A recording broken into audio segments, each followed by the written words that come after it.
Ai Kimzi, unaenda wapi na hizo vitu zote? Bana sinaenda shule. Sio niko na uniform naenda shule. Hadi na Kuni. Si ndio? Ai maisha imekuwa ngumu. Kuni tuitishwa na Mr. Kamau.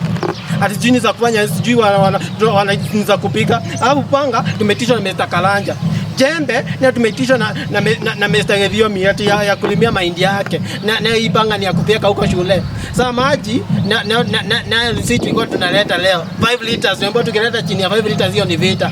Na sasa hii ni lunch yangu na kachai kangu na nini na vitabu. Alafu naona sasa niko na mwimba hapa hivi.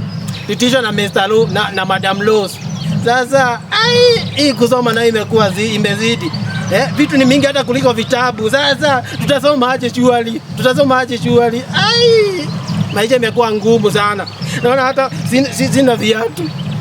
Maisha imekuwa ngumu sana. Tutasoma kweli hivi? Hii maisha imekuwa ngumu sana. Hii maisha imekuwa ngumu sana. Sasa angalia hata shule nitafika saa ngapi? Na ukifika umechelewa, wanaanza kukupiga na huku chini. Huku chini atumechelewa ni mguu ilikuwa inatembea. Hapana. Hii maisha imekuwa ngumu sana. Adhari watu wenye wako boarding.